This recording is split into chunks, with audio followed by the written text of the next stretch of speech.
जय परमेश्वर परमात्मा ने नम। किताब जगदीत कहानी, पेज नंबर 215। फिर इसी तरह से हर एक चीज़ अपने अपने बीच से पैदा होती है, और जो कला परमेश्वर की बनी हुई है वो कुछ चांदी नहीं है। और जो कि संसार में कहते हैं कि एक एक का जीव निकल के दूसरे के खोली में चला जाता है, सो जीव किसी का किसी के खोली में नहीं जाता है, क्योंकि गुप्ती पाप से सुपना वगैरह होता है और भूत पुलित वगैरह सुझाते हैं।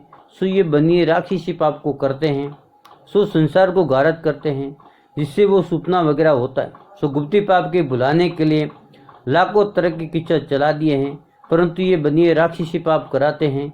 और ऐसा भी करते हैं कि जिसको मार देते उसी का शिकल का दूसरा आदमी लोगों को जादू सुझा देते और दिखा देते हैं। मिसाल इसकी यह है कि यह है कि जब बाजीगर तमाशा करते हैं तो कैसे कैसे खेल उम्दा दिखाते हैं कि जो मिट्टी का रुपया करके और सब चीज़ें तरह तरह की दिखला देते हैं। जब तुमको मालूम होता है कि रुपया नहीं है, दूसरी चीज़ें नहीं है, बल्कि तुम तो उनको रुपया और उम्दा चीज़ें जानते हो और देखते हो।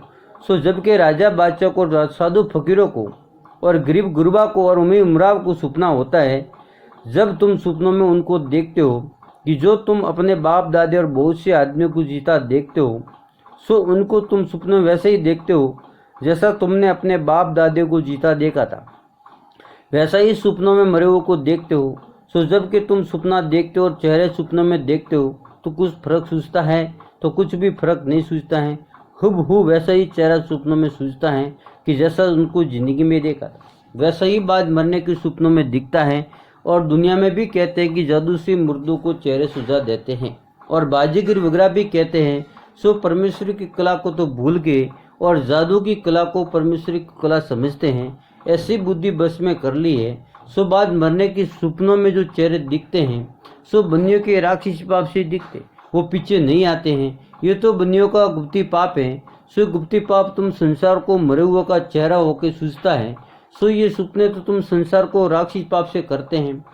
सो सपनों की तो तुम संसार को खबर ही है कि जैसे जैसे सपने कराते हैं, रात में सोते हुए को सपना करे तो दिन दिखा दे, और जो दिन में सोते हुए होवे तो उनको सपना करे तो दिन की रात सपनों में सुझा देवे। इसी तरह से मरों का भी सपना करके सुझा देते हैं। सो तुमको मालूम ही है, क्योंकि 84 लाख कुंडियों के ऊपर पेज नंबर 216, 84 लाख जीव जिनको ऐसे दुख देते हैं जिससे वो बेश होकर अपने जीव को भूल जाते हैं। सो ये बनिए ऐसे ऐसे जुल्म करके जीवा जिनको सता देते हैं, जिससे ऐसे ऐसे सपने होते हैं। सो जबकि बनियों के राक्षसी पाप की छाया संसार के लोगों पर पड़ता है, जब संसार को ऐसे जुल्म के सपने होते हैं कि जो दिन की रात सूझती है और रात का दिन सूझता है।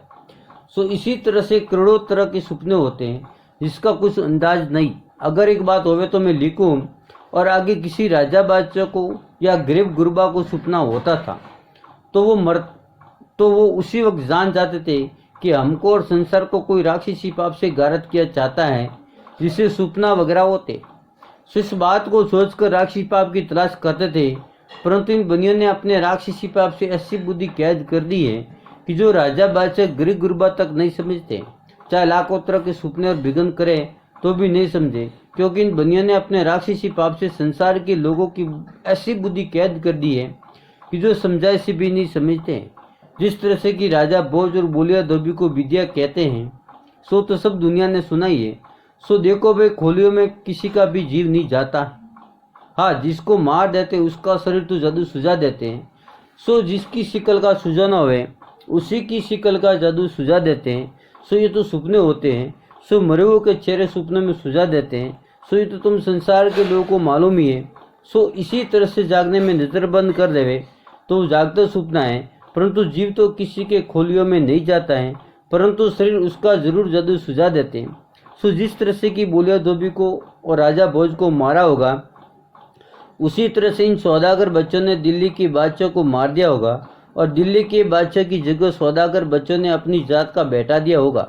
और अलावा इसकी जो हिंदुस्तान में कहते हैं कि जिस वक्त दिल्ली का बादशाह तख्त पर बैठा था और राज करता था, उस वक्त में बादशाह ने राजा से 9 रोजा लिया था और राजाओं की बेटियों को मांगता था। सो बादशाह ने राजाओं को इस तरह से दुख दिए थे। सो खबर नहीं कि इन सौदागर बच्चों ने अपने जादू के जुल्म से बादशाह की बुद्धि भ्रष्ट कर दी होगी। इससे बादशाह जुल्म करने को लग गए होंगे। परंतु इस बात का असली हाल मुझको मालूम नहीं कि बनिया ने दिल्ली के बादशाह को मार के अपनी जात का तख्त पर बैठा दिया होगा। सो इस बात को तो बनियों की जात के जाने। जय परमेश्वर परमात्मा ने नमः।